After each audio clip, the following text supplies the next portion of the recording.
Still on YouTube. Going live.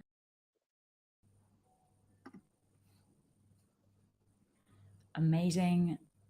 Hello to anyone that is joining live. And I'm really excited to see all of you, hear all of you. Please drop in the chat if you are joining us live, where you are from and where you are tuning in from today and what it is that you do. I am joined by the amazing Nicky Parker. And so please drop any questions through as we go through this, if anything springs to mind or there's anything that you would like to ask. Absolutely incredible. And we've had so many fantastic conversations about this topic together, but they're just so in depth and there were so many fantastic stories that I can't wait for her to share with you that we had to bring it onto this live stream series. So Nicky, please introduce yourself. Thank you, Bella, and thank you for having me. So I'm Nicky Parker and I run Bang Consulting, and in essence I'm a marketing consultant. I work with chief execs and managing directors to make sure that their marketing is fit for purpose, which starts with a big deep dive review. And always when I deliver these reviews and we present back to the board, we have to tell them that they don't know their customers quite as well as they think they do. So that's kind of where this has all come from. But in terms of me, I have been obsessed with the customer right from a very young age. My father was always really hot on customer service, so he brought me up like that. My first Saturday job was at a newsagent's, and so you had to learn about delivering for the customer. And then I'm that old, you definitely won't know what this is, Bella, but there used to be a thing called a YTS scheme. And that's how I started my working life. I worked for a private department store on the YTS scheme, working in different departments, learning how to deal with customers. And that was in the era when the customer was always right. So customer service had to be spot on. So when I started studying for my CIM qualifications many years later, their definition is the management process responsible for identifying, anticipating, and satisfying customer requirements profitably. And honestly, when they delivered that on the first day of our training, I thought, I finally found the right career for me. So that's when I knew marketing was the right thing for me. Amazing. So, yeah.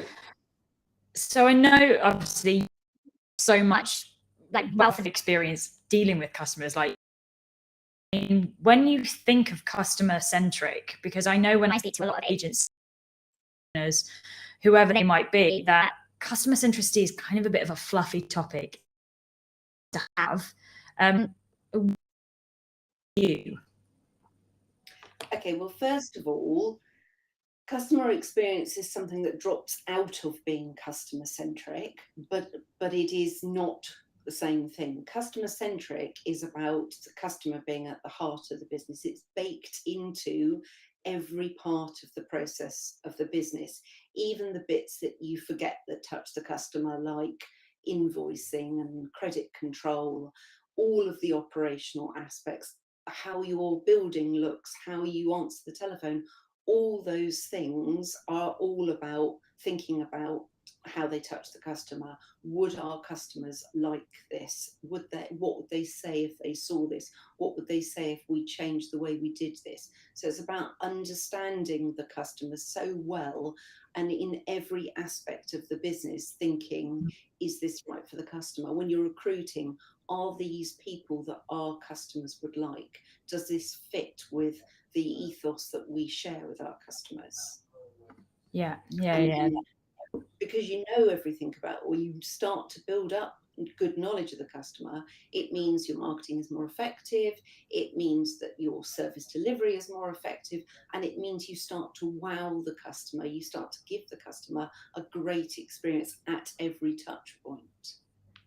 Yeah, no, definitely. And I mean, for you, do you feel that kind of customer centric is a selling point to any business, or is that something that isn't something that should be the whole purpose around how they sell themselves? Well, what I'll say is that customers who compete on service grow more effectively and are able to challenge their competitors much more effectively. If you can't compete by being in a niche environment or delivering, really high quality service, if you're not careful, you end up competing on price. And frankly, that's a race to the bottom. There will always be somebody who will want to undercut you. And besides, do you really want to be known for being the cheapest? I don't think anyone wants to be known for being the cheapest, except maybe, Aldi's and Lidl's kind of thing, because that's how they sell their proposition. But what I'd also say is that in some research that's been done by Bain, they say that companies that excel at customer experience grow their revenues by 4 to 8% more than the rest of the companies in that marketplace. So, that there are financial stats that back it up. It isn't just, this is a bit of a fluffy, nice to know. Plus all the obvious stuff, like if you deliver a wonderful experience and the customers love you, they're loyal, they refer you, your lifetime value of the customer increases, they come back and buy from you time and time again. So all of that stuff comes out of customers who are committed and love you. And they will come back if you deliver a great service. If you deliver a bad service, they tell everybody they know about it. Yeah. I mean, what are some of the experiences that you've seen from people where things haven't quite been so great, that it's no matter how they bring people in with their marketing, that there's still that element of a negative experience post sale? Okay, so somebody shared an example with me just yesterday, and I thought, this is a gem, I've got to share this with you. They'd hired a meeting room from a serviced office company. Yeah. When they got to the venue, there was no teaspoons at 9 o'clock in the morning. The bin is on the opposite side of the room to the kitchen, so you've got to use tea bags across the room. The milk was off, the Wi-Fi wasn't working properly, and the cable from the television wouldn't connect up properly. And then when they got invoiced, it wasn't the same amounts they'd been quoted, they were invoiced for more money.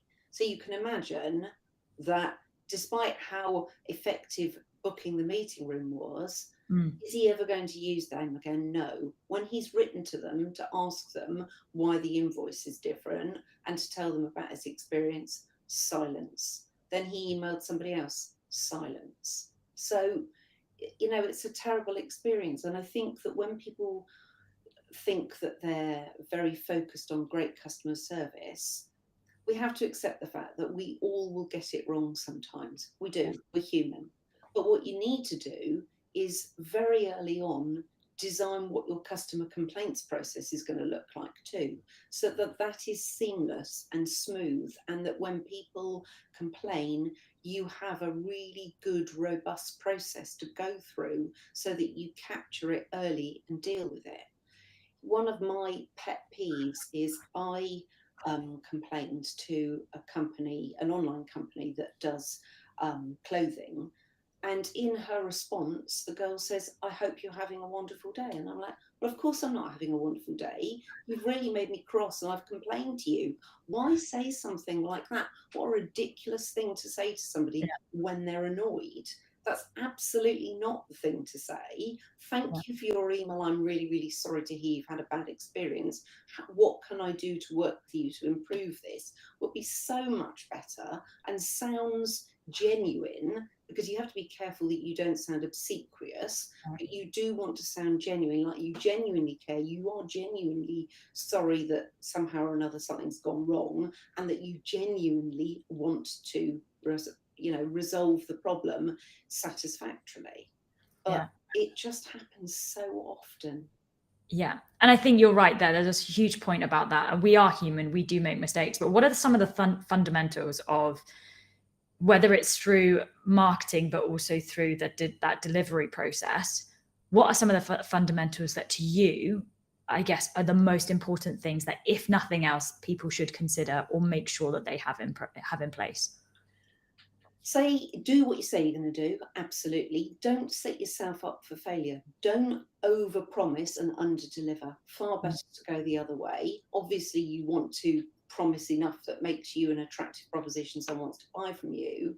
But it's always better if you're able to. It's not about over delivering to the point where it no longer becomes profitable to service the client, but it is about delivering something that makes them go wow at the end of it. Now that could be they've had such a poor experience before that frankly, vanilla is good enough kind of thing. But you don't ever want to think, is this good enough? What you need to think is this the very minimum that we should be delivering for our customers? Is this how we want to be known and recognized? Is this how we want to be talked about?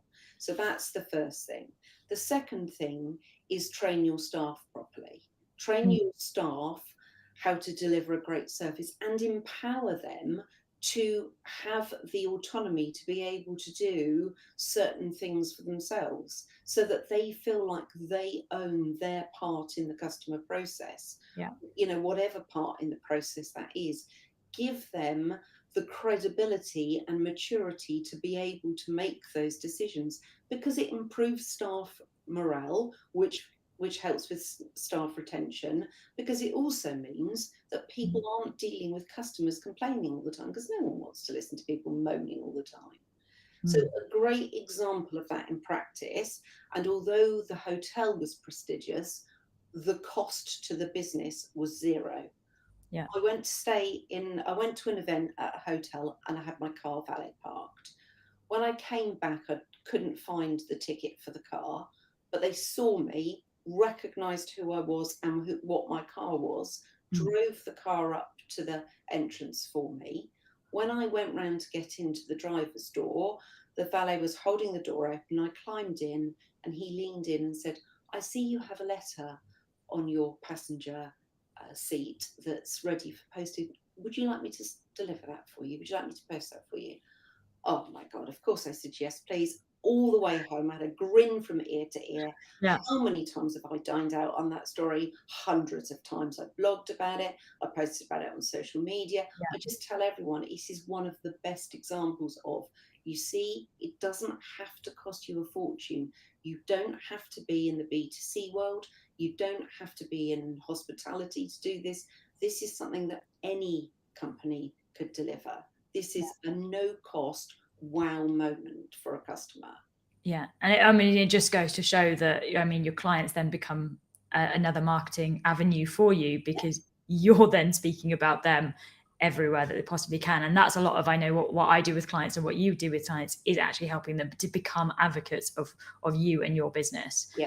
I think there's a really interesting point that you made there around it's really simple and doesn't have to cost a fortune, and it doesn't mean that you have to be in the hospitality space. If you are in a service space, what are some examples that you've come across where this has been really apparent, or you've seen an exceptional experience, whether that's made you want to buy something from a service-based business, or whether you've seen something really good, whether that's in marketing or delivery, either one of your clients or someone else that you've come across that anyone watching this can take something from? Well, this is service, but it is hospitality, so you'll have to forgive this one. So Walt Disney recognised in their Disney theme parks that customers were having problems with their sunglasses quite often. This is probably the ones in the States, not the ones in Europe, where we don't get as much sun. And so the team took it upon themselves to resolve that problem. They created their own mini sunglass repair kits, and they repaired customers' sunglasses free of charge while they were on site. But that is just one of thousands of examples from Disney. They are recognised as one of the global leaders in customer centricity and are known as a very profitable, successful brand because of their brilliant customer service, which is in every touch point you do with Disney, retail and theme parks. Every Disney hotel, all the staff are totally empowered, and they have the capacity to make decisions and step in to rectify problems or go the extra mile and wow the customer. A better example close to home, not service, but actually the under message is a service-based one. So this is a story from a few years ago when a little girl who was 3.5 wrote a letter to Sainsbury's to say that her mummy had bought some tiger bread, but she thought that tiger bread was a silly name for it because it wasn't stripes. It looked more like the splodges on a giraffe. So why wasn't it called giraffe bread? And Sainsbury's wrote back, and the guy who wrote back said he agreed. He thought it was very silly because it did look more like spots than stripes, and they renamed the bread giraffe bread. And when the chap wrote the letter back, at the bottom he wrote Chris King, age 27 1/3. So he wrote in her language. He responded in the same way she had, where she put her age on the letter, and the whole thing went completely viral. And if you Google it, you can still find the story today. And that is just a brilliant piece of, evidence around understanding your customer, who in this case was the little girl, albeit obviously mum is the purchaser, and how to get on the right wavelength with that customer. And although it was about a product, this is really a service example. This is about getting on the wavelength of your customer and communicating with your customer in their language. Yeah. I mean, if you're not the person that is solving this problem as the business owner, because I know a lot of people here are business owners, this question is twofold. So there's one around, how can businesses create a customer-centric problem to a solution? A customer-centric solution, to a problem that they've just had that comes up with a client, so that one, it potentially is proactive, but similar to Disney, how can they create something that's similar to that sunglass repair kit for their own clients? A lot of it is about onboarding your customer properly, and that for service-based businesses, that's really critical. And the key thing is to differentiate the difference between project kickoff and onboarding. They are not the same thing.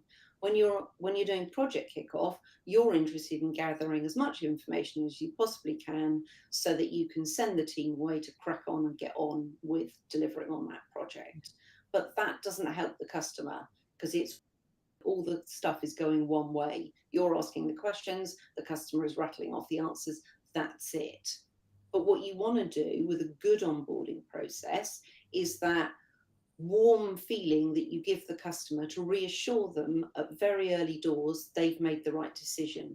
Because in marketing, you'll have to excuse this because it's a horrible marketing-y term, there's this thing called post-purchase dissonance. And what that is sort of buyer's remorse, that thing about, God, have I made the right decision here? Have I chosen the right supplier? What happens if I've got this wrong? Oh God, I don't know, kind of thing. All that stuff. And of course, the higher the value of the project, the more angst they've got. So you want to reassure the customer that they've made the right decision, however you choose to thank them, whether that's a handwritten note, whether that's a small gift, whether it's just a warm feeling, etc., etc. You're then moving from the sales team to the customer delivery team, the account management team, whatever that is. You need to make sure that the quality of the communication and the style and timeliness of the communication dovetails with the experience that the customers had to date. In the main, salespeople tend to be quite outgoing and confident and chatty, and that's all lovely because that's what you want. But what you need to make sure is that when you move them on to the next people in the team, that they don't all have to be, budding extroverts, but they do need to have a level of confidence and style in their communication and timeliness in their communication that dovetails back to that experience that they had before. Otherwise, there's a huge disconnect, and that then brings up the anxiety for the customer again about, this isn't what I thought I was buying. I bought into the salesperson. Now I've got something different. Yeah, and I see that a lot with a lot of businesses, and I've spoken to a lot of salespeople that have sold on something, but the delivery team then actually can't facilitate based on what they've sold, and there is a huge disconnect. And I know obviously a lot of that's around communication to be able to streamline that and allow that process to be a lot smoother. if you are someone that is that client delivery team member that actually is dealing with and solving these problems, or somebody else, depends if you're the business owner or not, is how can they create this solution to the problem that the client is having, or how can they start the thought process around that if they haven't had that prior training? Like, what would you say is that first step for them? Well, first of all, I would say that one of the things that would be really valuable is for every business to outsource getting independent reviews done of their customers. So at the end of every project, get somebody outside of the business to contact their customer and go through a series of questions to find out about what was good and bad about the experience. Make sure that, you know, they capture stuff like what the impact has been on the business, but also what the impact has been on the individual. Because when you start to build a picture of that, that will help with that onboarding process and to improve processes within the business, because all the things that the customer says to you, I was a little bit anxious about this, or I wasn't sure what was going on there, or I was feeling like this, you can stop all those problems because you know in advance. We know customers always feel like that at this point in the journey. So that's the first thing to do. And I'm recommending you outsource that because people tend to be much more honest with a third party, and you don't mind as a third party digging beneath the surface, whereas when it's about you or your team, you feel a little bit uncomfortable if someone's saying actually they were lovely. It's like yes, thanks, no more. So that's the first thing I would say. The second thing is to not be defensive. And I think I see this quite often, that when someone says I've got a problem with something, they instantly go, oh no, I don't want to hear about this. You know, don't be defensive. Remember, this is the customer's experience. This isn't personal. This isn't them attacking you. This is them trying to share with you that they have a problem, they have a concern, that they're worried. What they're looking for is a level of reassurance that whatever they're worried about is not something they need to be worried about. It's in hand. It's being dealt with. It's coming, or it. You know, again, if it's slow, if it's delayed, you need to be on the front foot here. Don't wait until the customer says, I was waiting for XYZ yesterday, where is it? If you know you can't deliver it because something's happened, say, we were due to deliver so-and-so tomorrow at 6. We're not going to be able to do that. This is the reason why. However, we're really super excited because we think you're going to love it. We'll be delivering it the following day at 3 or whatever it is. Yeah. But there's just a huge element of transparency in that, isn't there? That just, I think when we know where we stand, it sets us at ease a little bit. And for anyone that doesn't like to know, I don't know who those people are, but that element of transparency just sets those anxiety levels. And like you say, that buyer's remorse just brings those down ever so slightly, because you feel like you're dealing with humans on the other side of it. Yeah. In service-based businesses where it's feasible, I'd also say if the project is a long project, like it's going to take 3-6 months, something like that or more, I would recommend that either one of the senior leaders or the most senior salesperson that may have sold into the client takes the client out for lunch and has a conversation to ask them, how is this all going? And it needs to be somebody remote from the delivery team, in a relaxed, comfortable environment where you can look the client in the eye and go, how's this going? How are you feeling about this? Are you happy with this? What aren't you happy with?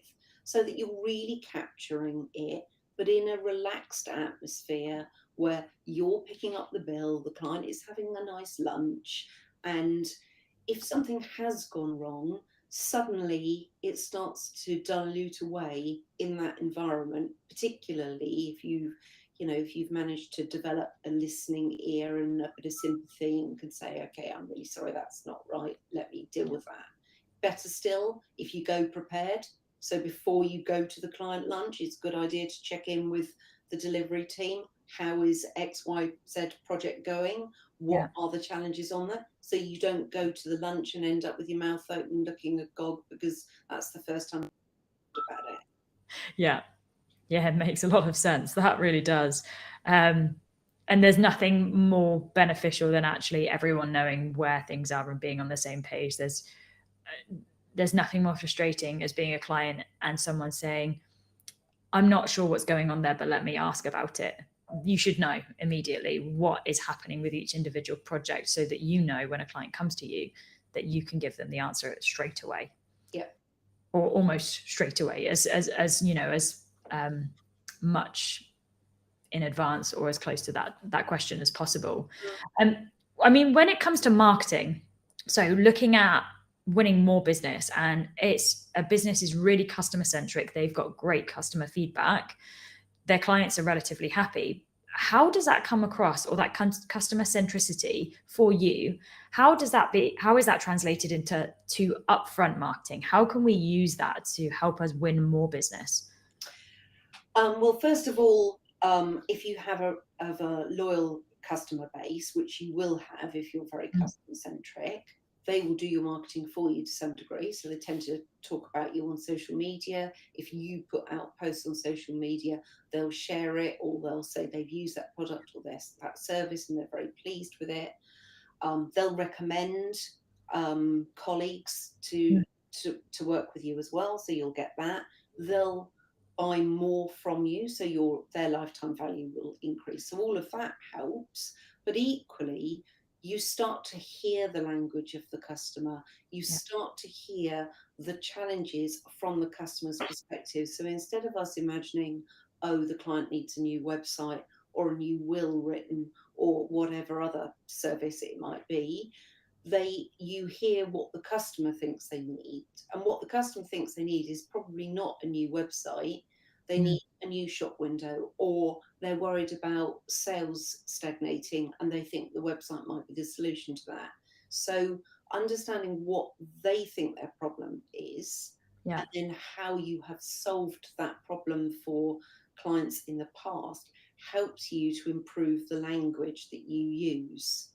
And sales teams can work really effectively to help improve that even further when they talk about the language that customers use in the meetings that they have in the run up to signing on the dotted line, kind of thing. Yeah, it's those keywords and using the terminology in the clients that the clients are actually saying, and we see it so often, is the jargon comes in the way. And I know probably I'm guilty of it, and we all are when we are deep in the industry that we're in.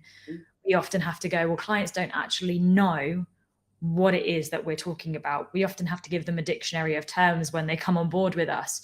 So why use that in our marketing? Because actually that's not something that's going to help them understand and want to buy from you, because they have no idea what you're actually trying to say. Whereas if we think about exactly specifically how they would say it and how they have said it, it's going to be so much more relatable. And I think, and I know from my perspective, and I'd love to get yours, is I think that relatability to the client, that's more customer centric, is really understanding them truly to be able to, one, draw them closer to the line, but identify where they are and help them push towards that. And I know all the marketers would probably agree, is actually thinking of them and knowing them is being more customer centric than just giving them what they think they want to hear. Yeah, absolutely. So I worked with an IT services provider. So they provided outsourced IT to small businesses. And we used to write in a very gentle tone of voice. And every time they fed me technical stuff, I'd go, no, you have to go back to the drawing board. That's not going to work. And I would always say to the business owner, the customer is not technical. They don't understand that. That's what they're buying you for.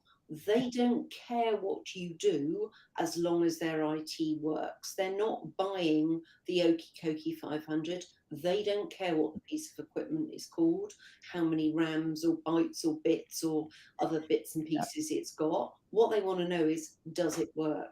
When they call an engineer out to fix something, you can take a bit of chewing gum out your mouth and shove it in the server and connect two wires together and it works. They don't care. It now works, because you know what it's like when IT goes down, when the Wi-Fi goes down, all that stuff. Oh my God, it's like World War III has popped open, kind of thing. It's a complete business disaster. Business continuity drops through the floor as everyone runs around panicking, thinking, God, what are we going to do? We can't use our IT equipment. And you know, COVID was a prime example of that. Companies who were not ready for being able to work remotely, it was a really, really painful process.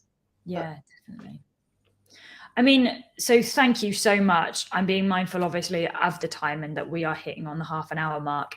If somebody wants to know more, and I've got some links that I will pop into the live stream of this, I'll do a post about this later, and it will be in the comments on LinkedIn. So you guys can connect with Nicky on LinkedIn and check out her website. But how can someone work with you?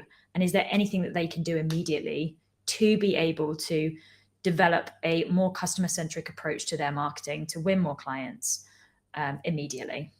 So I've just developed a customer centricity quiz, which is just 10 questions, takes a couple of minutes to do. And I would love for people to fill that in. I think you've got a link to it, Bella. Yes, I just dropped that in the chat. What I'm trying to do is build up a set of data so that I can start to create a picture of which sectors are good at what parts of customer centricity, and what does that overall market look like. If someone wants some help afterwards, happy to have a chat, with the implications of what the quiz means for them. There's no cost, there's no sale involved in it. It's just about, trying to help and gain some insight at the same time. Amazing. Well, I've dropped that in the chat in both LinkedIn and on YouTube, but I will also add that to the comments afterwards. So if there's anyone wants to check that out, that would be absolutely amazing. And if anyone's got any questions, just drop them in. And you've still got, obviously, if anyone's still around, drop some questions in. Obviously, I will be mindful of the comments later. So if there's any further questions, I will direct those to Nicky and make sure that we both answer those as well. So I will just check the chat on LinkedIn. If anyone's got any questions, feel free to drop those through.